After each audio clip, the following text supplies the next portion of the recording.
Bonjour, bonsoir amis lyonnais, très heureux de vous retrouver. Ce nouveau format ce soir, interview croisée avec mon invité Sidney Govou, très heureux de t'accueillir sur ce plateau, ce beau plateau de ICO. Ils nous ont très bien accueillis, je crois que tu connais bien l'endroit. Oui, déjà bonsoir à tous. Oui, je connais plutôt très bien l'endroit. C'est un ami ça appartient à un ami. Donc c'est aussi un honneur d'être avec vous ce soir. Et voilà, on va pouvoir discuter. Exactement, on va revenir sur l'actualité de l'Olympique lyonnais et on est très ravis encore une fois de vous présenter ce contenu sur la chaîne de Gone Back. Alors Sidney, on va commencer tout simplement, tu le sais très bien, le mercato c'est terminé, c'est une période que les supporters affectionnent ou détestent, ça dépend. J'aimerais bien t'entendre sur un bilan, comment tu définirais le bilan du mercato lyonnais? Je dirais bon. Je dirais bon parce que d'une part, tu as réussi à garder une grande partie de l'effectif. Ouais. Je pense, sans Coupe d'Europe, l'effectif est suffisamment en nombre et en qualité pour au moins atteindre une place européenne en fin de saison. Après, bon oui, on a peut-être perdu notre meilleur joueur de l'année dernière, Clairement. qui était Paqueta, mais ça fait partie du système footballistique. Je pense que les gens l'oublient un peu. Un club comme Lyon, c'est pas Paris, c'est pas City, c'est pas Chelsea. C'est des clubs qui ont une économie, et l'économie, il faut la respecter. Et sur ça, j'ai entièrement confiance à Noël, le président, pour respecter cette économie. Donc il y avait peut-être la volonté ou pas de Paqueta de partir, mais financièrement parlant, le club a certainement besoin de moyens. Et derrière, il ne faut pas oublier que tu as recruté Lacazette libre, Tolisso libre, tu as recruté Fèvre au mois de janvier, et je pense que ça fait partie aussi du mercato actuel. Prolonger Cacré, prolonger Cherki, donc c'est pas anodin. Donc je trouve, pour moi, quand je regarde l'effectif dans sa globalité, pour moi il est suffisamment bon en qualité, en quantité pour atteindre les objectifs. Surtout que tu parlais d'économie, on voit la balance est ultra positive en termes de vente et de départ. Est-ce que pour toi c'était véritablement l'intention lyonnaise d'être à l'équilibre, voire même très positivement Non mais il y a deux lectures. Il y a la lecture du supporter qui dit oui, il y a un truc positif, donc on peut dépenser l'argent, mais il n'y a pas que ça. Ouais. Un club de foot, c'est pas que l'argent engendré par les départs de certains joueurs. Il y a aussi le fonctionnement d'un club. Il faut pas oublier qu'on a un stade. Le stade aussi, il faut aussi le rembourser. Tu as un fonctionnement global. Tu as les salaires aussi à tenir. C'est une globalité. Je pense que les gens, ils oublient beaucoup que ce n'est pas que on vend un joueur avec l'argent du joueur vendu, on peut en acheter un même de même catégorie. C'est beaucoup plus global. Tout n'est pas budget transfert. Non. Je pense qu'il faut voir autre chose. Alors, je comprends les supporters, mais à un moment donné, oui, il y a des dirigeants qui sont pas forcément supporters. Ils le sont certainement, mais ici, ils doivent faire fonctionner un club pour que le club perdure surtout dans le temps. C'est ce qui est important, c'est qu'un club perdure dans le temps. Faire un coup, n'importe quel club est capable de le faire sur une saison ou deux. Mais perdurer comme Lyon a perduré depuis X années, c'est parce qu'économiquement parlant, il est très bien géré. Et sur la gestion aussi du mercato, je te parle en termes de timing cette fois-ci. On a vu qu'on a eu un mercato qui a démarré très tôt et qui finalement s'est terminé, selon certains supporters encore, en eau de boudin finalement. Est-ce que sur la gestion globale, la pertinence des pistes, est-ce que tu es plutôt convaincu? Moi oui, après la seule chose c'est que voilà, c'est l'œil du supporter qui comprend pas pourquoi Paqueta a été vendu aussi tard. Oui. Mais au final, je pense que c'est, quand on réfléchit un tout petit peu, c'était assez lunaire de le garder. Ah oui. Moi depuis le départ, je pensais qu'il allait partir.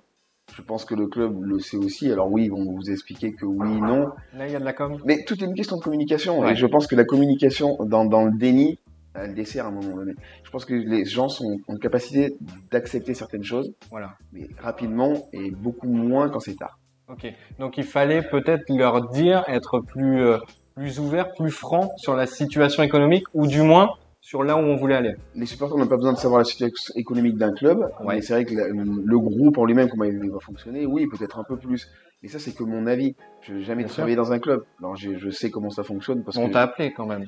Oui, on m'a appelé, j'ai discuté avec pas mal de personnes pour certains sujets, je connais aussi pas mal de gens, parce que je connais l'Olympique Lyonnais, mais je connaissais beaucoup de gens dans d'autres clubs qui m'expliquent comment ça fonctionne, et c'est pas si simple. T'as le côté communication, et à un autre moment, t'as le côté réalité de la vie. Réalité de la vie, c'est ce qui va te faire vivre. Ok. Et autre point intéressant et autre point qui a été marketé, entre guillemets, c'est le retour à l'ADN lyonnais, le retour de Lacazette en taulier, numéro 10 et capitaine, et le retour de Corentin Tolisso, voire de Rémi Rioux, parce que ça reste un ancien, ouais. et pour l'ADN. Est-ce que tu es convaincu par ce choix de la part de l'OL?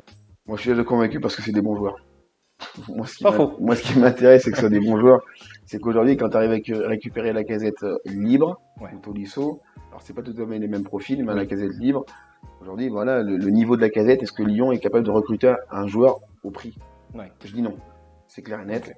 Un joueur du niveau de Lacazette, Lyon est incapable de recruter s'il faut l'acheter. S'il est sous contrat, on n'aurait pas pu le tu faire. peux pas. Tu peux pas, c'est un certain niveau. Et Tolisso, même si certains disent qu'il était capitaine, mais il a pas trop joué l'année dernière.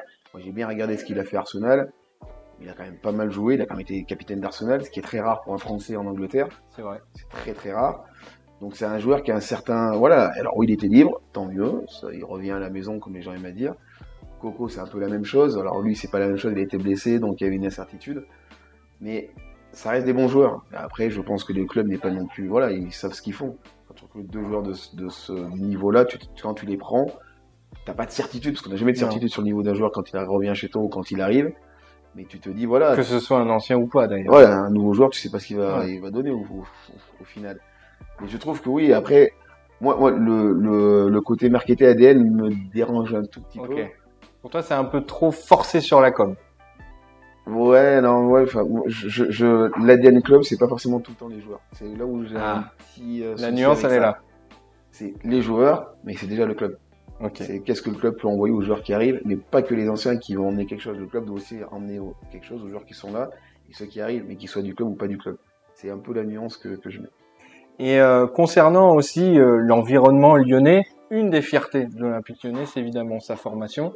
Et du coup, l'Olympique Lyonnais qui décide de prolonger ses joueurs. Est-ce que là, pour le coup, c'est pas aussi à mettre en balance positive d'un mercato? Parce que mercato, c'est quoi? C'est des joueurs qui peuvent partir, des joueurs qui partent, mais aussi des joueurs qui restent et qui prolongent. Là, je sens que l'OL a été plus pertinent. Oui, mais après, c'est la qualité des joueurs qui sont prolongés. Ouais. On prolonge pas un joueur qui va pas t'apporter sur le terrain. C'est pour ça qu'il faut faire super attention à ce terme d'ADN. Oui, l'ADN, elle est bonne quand tu as un bon joueur. Si tu as une génération où moi j'ai connu des générations où il y a très peu de joueurs, bah, malheureusement, très peu ont signé. Tu vas pas faire signer des joueurs pour faire signer des joueurs, même si on sait que dans l'absolu, il faut forcément des joueurs issus du truc qui signent parce que voilà, au niveau des points, etc. Bon, c'est un autre système. Il y a un écosystème aussi. Qui dépasse beaucoup de choses. Mais oui, d'avoir prolongé Maxence, je trouve que c'est une bonne chose. On a vu la saison, les 200 qu'il a fait. C'était quasiment une obligation. Ryan, c'est un peu la même chose. Alors, il n'a pas encore prouvé sur le terrain, mais tout le monde s'accorde à dire que c'est un futur très grand joueur.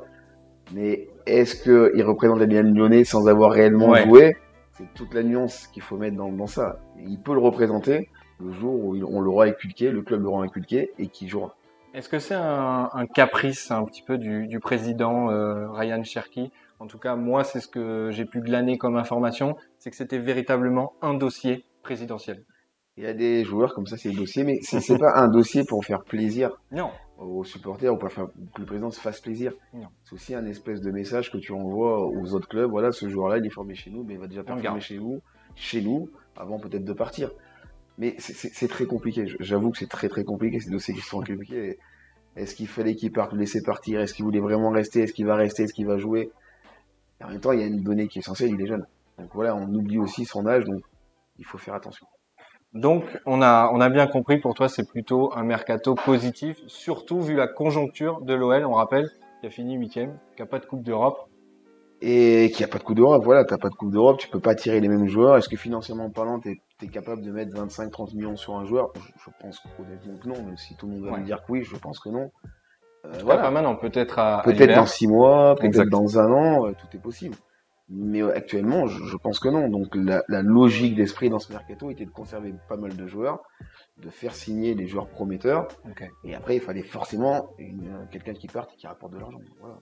Oui, et puis souvent on dit que le mercato a finalement commencé trop tôt, mais s'il avait commencé trop tard, certainement que les autres auraient dit la même chose.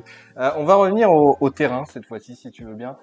On va parler du début de saison de l'Olympique Lyonnais et plus concrètement aussi, qu'est-ce que tu attends de l'OL cette saison? Il faut arrêter de penser que c'est une équipe qui va écraser tout le monde, c'est une équipe qui est un peu blessée, un peu malade. Donc quand tu es malade, petit à petit tu guéris, mais quand tu guéris pas d'un coup, on te met pas un pansement, ça va venir du jour au lendemain. Tu penses que beaucoup fantasment un peu sur le niveau de l'OL? Ouais. Non, pas sur le niveau, mais il s'est passé plusieurs saisons, surtout l'année dernière, qui est traumatisante pour des joueurs. Ouais. Et on attendait beaucoup plus haut ça en niveau, donc forcément c'est impactant. Et si tu n'as pas l'expérience de la gagne, à un moment donné, bah ouais, on a vu le dernier match face au Auxerre, les dernières minutes, les démons, les supporters ont peur, les joueurs aussi, ils ont peur, ça se transmet. C'est normal. Ouais. La peur, ça se transmet. Comme la culture de la gagne, ça se transmet aussi. Et là, on est plus dans la culture de la peur pour l'instant. Donc le fait d'avoir réussi à gagner, c'est positif. Ok. C'est positif. Et ça, après, ça se gère aussi avec le coaching, peut-être. L'aspect terrain où oui, on peut. Tu vois, pour que le coach il transmette cette gagne. Aussi. Oui, alors moi je l'ai dit récemment, je trouve que cette équipe ne respire pas une certaine joie de vivre. Ok. Mais c'est aussi, ça vient de la peur. Ok. Peut-être certains ont peur de se lâcher parce se disant ouais, si on se lâche trop, on va nous reprocher de se lâcher, de rigoler. Moi j'ai une image, une anecdote, je me rappelle quand je vois Madrid contre Paris, à un moment donné du match, Madrid est éliminé contre Paris. Et je vois les joueurs de Madrid qui se regardent et il y en a 2 qui sourient. Alors c'est vrai que la fin du match est bien passée, donc on dit ouais. L'histoire est plus mais facile. En même temps, tu sens une équipe, tu sens des mecs qui ont l'habitude de gagner. Qui savent que ça veut dire. Ils peuvent retourner le truc. Alors peut-être ou le tenter. Ils vont le tenter. Et tu aimes une équipe, l'équipe va se lâcher si tu l'aimes et tu lui montres que tu l'aimes. Mais forcément, il faut montrer quelque chose, il faut montrer une espèce de joie de vie, il faut un peu de lâcher prise. Aujourd'hui, on est trop dans le calcul, un peu plus de lâcher prise. Très bien. Un point sur la direction qui a quand même changé. On l'oublie parce que c'est arrivé très tôt, mais il y a Textor qui est arrivé, ou tout du moins qui arrivera courant septembre, je crois. Oui, c'est pas encore. Pour et voilà. Et en fin de saison, et Jean-Michel Aulas qui est maintenu pendant 3 ans. Le point sur ce fonctionnement bicéphale, quoique on peut rajouter Ponceau et Giroud peut-être. Est-ce que ça te convient et est-ce que la ligne est plutôt claire? Ça va pas me convenir. C'est pas que ça me convient ou que ça me convienne pas. C'est fait comme ça. Okay. Maintenant, est-ce que le foot a changé? On le voit de plus en plus. Le foot appartient à des grands groupes qui sont pas forcément du nouveau football et qui veulent faire du football une espèce d'investissement, retour sur investissement, etc. Est-ce que dans tout ça, le président va pouvoir s'en accorder? Seul l'avenir nous le dira. Même si c'est pas forcément le football que j'aime, mais c'est le football actuel. Donc, t'as pas le choix. Il faut t'adapter. T'as beau dire j'aime pas. Si tu veux rester, si tu veux gagner, tu dois t'adapter. Et il faut juste faire attention parce qu'on entend beaucoup de chiffres. Ouais. Mais après, je suis beaucoup plus sceptique entre ce qu'on entend. Alors les prix sont déjà là. À quoi va servir l'argent? C'est juste la question. Et son utilisation du coup. À quoi ça va servir? Est-ce que selon toi, l'OL est ambitieux? Est-ce que c'est un mot qui est revenu? Perte d'ambition parce que tu vends Paqueta. Est-ce que l'OL reste quand même ambitieux? Non, l'OL doit être ambitieux, mais l'OL doit être ambitieux à l'heure actuelle avec ce qu'il a. Ouais. Et je pense que ce qu'a l'Olympique Lyonnais peut lui permettre d'être ambitieux. Mais dans la vie, il faut toujours être mesuré dans son ambition. J'aime les gens ambitieux, mais il faut pas non plus penser pragmatique aussi. Voilà, il faut être pragmatique, il faut savoir ce que. En fait, la première chose quand je dis en termes d'ambition, c'est savoir ce que tu es capable de faire. Et c'est la première chose à faire. Pertinent sur tes capacités. Il faut être juste avec ça. Okay. Je suis désolé, les supporters n'est pas tout le temps juste, mais la direction doit être juste. C'est pas notre métier, d'être juste. Ah non, mais justement, mais c'est la direction de vous expliquer que vous n'êtes pas juste. C'est fort c'est encore différent. Et tu parlais de la communication justement. Est-ce que tu la juges trop ambitieuse ou du moins trop décalée par rapport à la réalité? Est-ce que tu penses que la com c'est trop beau? Sur l'ambition pure et dure en termes du devenir du club en termes de football, j'ai pas forcément senti, j'ai pas senti d'objectif en fait. Ouais. J'ai pas entendu, alors si ce n'est de récupérer une place européenne, que l'Olympique redevienne ce qu'il a été, ça me fait toujours rire. Ouais. Pour moi, ça veut pas dire grand chose. Okay. Non. Après, les dernières communications dans l'arrivée de certains joueurs, dans la façon dont les joueurs sont arrivés dernièrement, je trouve ça très intelligent. Je trouvais que ça remettait le club au milieu de l'arrivée d'un joueur. Et à un moment donné, j'avais l'impression que le joueur, il arrivait, il était plus fort que le club. Ça m'a toujours dérangé. Là, dans la dernière communication que j'ai pu voir, il y avait le club qui accueillait un joueur. C'est pas le joueur qui venait dans un club. Et je te jure, mentalement, c'est une grosse différence. On a parlé de Ryan Cherki, Maxence Cacrème, il y a un autre jeune aussi qui tape au portillon et notamment qui va peut-être concurrencer Karl Toko Ekambi, c'est Bradley Barcola. est-ce qu'il peut faire une carrière à la Sydney? Parce qu'on voit qu'il a un peu ta coupe de cheveux de départ. Ouais, bah aussi. Il y en a beaucoup comme coupe de cheveux. Non, vrai dire, en plus, je le connais. Quand j'ai entraîné les 15 ans, il était avec les 14 avec Christian Bassila. Donc, j'ai eu l'occasion de le voir beaucoup plus jeune. C'est très compliqué à dire. Aujourd'hui, je suis pas à l'intérieur pour dire tout ce que je sais, c'est que s'il est là aujourd'hui, c'est qu'il doit avoir un certain niveau. Le profil apprécié. Profil, oui, le coach doit aimer. C'est ça. Maintenant, la seule chose que je déplore souvent, c'est que les jeunes de cette génération ne jouent pas assez. Cherki aussi. Ils jouent pas assez. Tu peux pas être bon sans jouer. Tu peux être le meilleur joueur, la meilleure qualité que tu veux. Si tu ne joues pas, tu ne peux pas performer. Et tu progresses pas. Tu progresses pas donc. C'est vrai que c'est compliqué aujourd'hui d'envoyer un jeune de 18 ans en réserve. Et ça, c'est plus compliqué qu'à ton époque. Ah moi, j'ai fait des matchs. T'as fait le yo-yo aussi. Je jouais 30 minutes le samedi, le dimanche matin, j'ai joué avec la réserve. Okay. Je dis pas que c'est bien.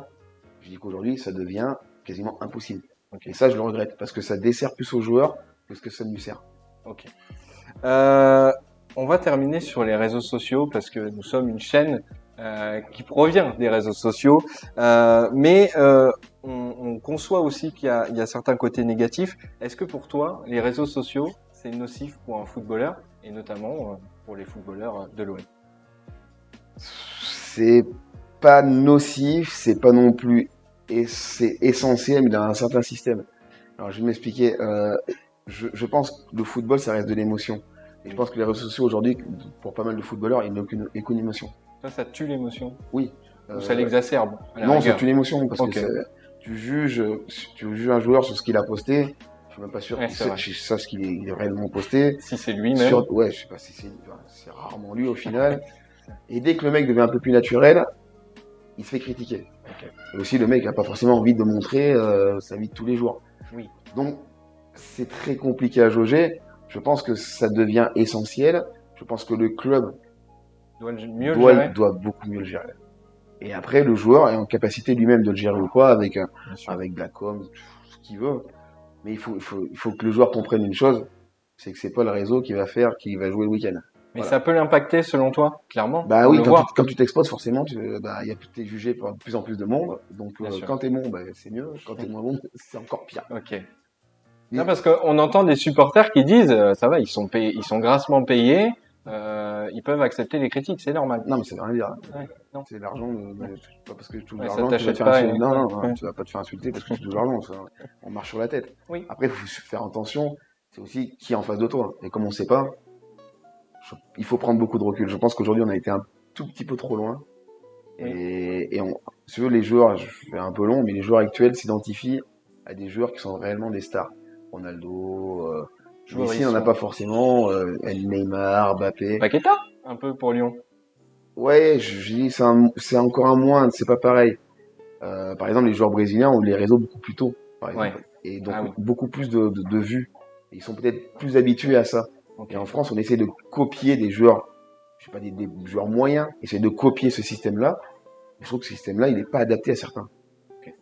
Moi, pas du tout. C'est mon avis. Après, chacun est libre de faire ce qu'il veut. J'ai une question un peu plus franche. Ouais. S'il y avait eu les réseaux sociaux, est-ce que Sidney Govou aurait fait la même carrière? Je pense que oui, parce que je peux plus contre la moyenne. Si je m'étais fait griller bêtement, j'allais pas le faire. En fait, les gens m'ont posé la question. Je leur dis, mais j'ai été bête, mais pas tout le temps. Tu vois, je sais réfléchir. Oui. Si à chaque fois je me fais griller et on me dit il faut pas le faire, j'allais faire différemment, parce qu'il faut pas croire que les mecs ne font rien aussi. On va se détendre. Mais est-ce que tu aurais été le profil à souffrir d'une mauvaise critique ou d'une cabale entre guillemets sur Twitter? Bien critiqué, je sais pas, ça m'a pas. C'est vrai que les journaux n'ont pas toujours été. Oui, non, c'est pas, voilà, ça fait mal. Mais j'ai toujours différencié. Mais là, c'est supporter, c'est pas que journaliste. Ouais, j'ai différencié ma vie privée et peut-être, j'aurais pas dû, hein. J'aurais peut-être dû englober les deux, mais j'étais pas fait comme ça. Je savais ce que je pouvais faire sur un terrain de foot, je savais ce que je pouvais faire à côté. Et après, c'est le jugement extérieur. Est-ce que mon entraîneur était en capacité d'accepter? Est-ce que mon coéquipier pouvait accepter? Ça, c'est aujourd'hui, je sais pas. Ça, je peux pas dire. Et on te remercie encore d'avoir accepté, mais c'est toi qui est venu me voir, qui est venu me réagir, parce que tu disais que sur Twitter, on t'avait parfois taxé d'anti-OL. C'est un peu paradoxal quand même, ouais, Govou avec autant de titres. Un anti-OL, est-ce que ça te touche quand même? Ça, un petit peu plus déjà. Ouais. En fait, c'est pas que ça me touche, c'est que j'ai du mal à saisir. D'où ça vient? Non, mais parce que critiquer ton club où tu as joué, déjà, je dis souvent, je suis pas supporter. J'ai joué, Oui. j'aime le club, j'habite à Lyon, je vais au stade. J'ai des potes qui sont là, ils sont dans les bad guns. Voilà, je suis lyonnais à 200%. Quand je vois un match, je suis pour Lyon, il n'y a pas de souci. Maintenant, j'ai un autre rôle qui est consultant, donc forcément, je dois avoir un œil critique. Et dans la critique, je trouve qu'on peut être bon dans la critique. Et je me considère être bon dans la critique parce que dès que je critique, c'est pas pour dénoncer quelque chose qui se passe mal, c'est pour peut-être de temps en temps mettre en alerte, mais avec ma propre personne, Oui, c'est ton ce avis que je pense, tranché aussi. mon avis en disant, je pense que ça, c'est pas top. C'est pas ouf. Alors, s'ils veulent le prendre, pas le prendre, s'ils veulent. Mais de me critiquer d'anti-lyonnais, je trouve que c'est un peu, ouais, c'est dur, C'est chiant. un peu fort de Ouais, café. c'est chiant. Du coup, tu nous dis que tu te détaches de ta condition de supporter, entre guillemets, pour être dans celle de l'analyse. Est-ce que c'est une réelle volonté d'avoir plus de recul pour voir l'Olympique Lyonnais finalement comme un autre club de Ligue 1 et c'est aussi ton travail aujourd'hui? Non, c'est parce que c'est mon boulot et que je sais, généralement, je juge que le football. Ouais. Je juge une action, je juge un joueur, être bon, pas bon. J'aime pas le terme bon, pas bon. Moi, j'aime souvent, il a pas fait ce qu'il fallait, c'est encore différent. Oui, parce que bon, pas bon, ça peut même être Ça veut subjectif. rien dire, en ouais, plus. non, je trouve que sur cette action-là, il aurait pu faire un autre déplacement. Je trouve que sur ce match-là, il a trop gardé le ballon. Et c'est un jugement de consultant, d'ancien footeux, avec mon analyse du football, avec ce que j'aime dans le football. Et en aucun cas, c'est pour dire, ah, il est pas bon, il est nul, non. Ça, Il y en a eu d'autres sur le Média Canal qui étaient plus comme ça. Mais non, mais après, chacun est libre d'être comme il veut. Hein. Si quelqu'un veut Chacun dire, a sa ligne. moi, ma ligne, elle est pas du tout pas. C'est que je regarde un match de foot, on pourrait mettre 100 minutes les équipes, j'aurais le même jugement. Je suis sûr de moi. Ça, c'est une certitude. Et est-ce que pour toi, les supporters comprennent la situation lyonnaise? Et est-ce qu'il faut, parce que ça on l'entend aussi, est-ce qu'il faut être forcément un professionnel pour juger le foot? Non, les supporters ont aussi Non. voix au chapitre. Non, Non, mais tout le monde a le droit de juger. Hein. Ok. Le jugement est. Moi, c'est quand ça dépasse le jugement, quand ça devient de l'insulte que ça me dérange. Maintenant, juger, Ah oui, bien sûr. tout le monde a le droit de juger. Je pense pas être meilleur qu'un tel Pierre-Paul Jacques. Je pense avoir une analyse. Par contre, il y a des choses, et là, je reste persuadé que certains qui n'ont pas joué au foot ne peuvent pas comprendre. Ça, c'est indéniable. On peut m'expliquer ce qu'on veut. Il y a ce qu'on voit. Il y a le ressenti du mec sur le terrain. Et c'est pour ça qu'on va vous chercher en Mais sinon, il n'y aurait pas de consultant ancien joueur. Sinon, on prendrait tout et n'importe. Mais c'est qu'à un moment donné, tu as le ressenti du joueur qui a été, en fait, dans telle situation, j'ai telle situation, je sais ce que le mec ressent, je sais comment le mec voit le terrain, je sais peut-être à tel moment qu'est-ce qu'il a pas vu, pourquoi il peut rater quelque chose. Là, à ce moment, je suis vraiment consultant et ça, je suis désolé. Moi, je suis pas joueur de tennis. C'est ce qui nous différencie, quoi, Je suis finalement. pas joueur de tennis, je peux pas ce que peut ressentir une finale de Roland Garros, le mec qui est sur le terrain, qui met la balle je peux pas le ressentir. Je sais Mais pas tu ce que peux c'est. te dire, par exemple, j'ai pas aimé le match de tennis, Ah ouais, ou je j'ai l'ai pas trouvé trouvé. Voilà. J'irai jamais dans ce sens-là parce que voilà, comme je suis ancien sportif, Ouais. je considère que le sport est compliqué. Donc je vais toujours être un peu plus tranquille. Et pour terminer, est-ce que tu as un message à faire passer aux supporters? Peut-être un peu plus de nuances, de mesures et de respect aussi de ce que vous êtes, non pas voilà pour vous cirer les pompes, mais juste de se dire, ils ont un regard quand même, ils ont eu le vécu, on peut quand même être un petit peu réaliste. Non, en fait, il faut rester supporter. C'est beau. J'aime quand les gens ils dansent, etc. La folie. Je sens que voilà, ils parlent avec le cœur, avec les tripes, et que les mecs vont au stade parce que voilà, ça fait partie de leur vie à part entière. Et maintenant, c'est pas parce qu'on critique, moi en tant qu'ancien, que j'aime pas. Ouais. Je dis, moi j'ai des potes qui sont pas de gun, j'ai des potes qui sont au match tout le temps. Qui ont ce côté ferveur. Ouais, mais oui, fond. j'ai du mal de temps en temps à discuter avec eux parce que Ouais. ils vont un peu trop loin, mais voilà, le football, c'est ça. Il faut de l'excès. Mais aujourd'hui, on est tombé dans l'excessif de l'excès. Ok. C'est-à-dire que quand on part dans des insultes, quand on part des digressions, tu vois, ça me dérange. Juger, être fan dans l'absolu, je trouve ça plutôt bien. Il faut que le foot génère de l'émotion. Il en faut encore plus même. Mais il faut Si on nuancer. peut garder l'émotion positive plus que Oui, négative, c'est pas mal. il faut être nuancé. Donc, faut être nuancé. Un dernier message à nos auditeurs qui nous écoutent, un message aux supporters pour cette saison. Un message, ouais, c'est dur Quelle de question. se sortir un message. Non, j'espère pour vous, pour tout le monde, pour le club, que ça se passera très bien. J'ai pas de demande particulière, si ce n'est que j'ai connu Lyon, on va dire entre guillemets petit, je l'ai vu grandir. Aujourd'hui, c'est vrai que le club a vraiment évolué, que les supporters ont évolué, que les supporters sont toujours présents au stade. Donc ça veut dire que Lyon est un grand club français, voire européen. Mais il faut jamais oublier d'où on vient et ce qu'on veut aller chercher. Et entre les deux, de temps en temps, il y a des passages un peu plus compliqués. Et ces passages compliqués, on les passera de belle manière si vous les acceptez. Et au lieu de les juger en pensant à ce qui s'est passé avant et ce qu'on peut avoir après ou ce que les autres ont fait, je pense qu'on se trompe. Il faut être centré sur soi-même et surtout, il faut essayer d'être le plus logique possible, le plus mesuré entre guillemets, même si le mot mesurer supporter, ça va pas ensemble. Mais il faut essayer quand même. C'est pour le bien du club et pour le bien de tout le monde. Sidney Govou, merci. Merci à toi. De rien. Et puis à très bientôt, peut-être sur Gone Back. Au plaisir.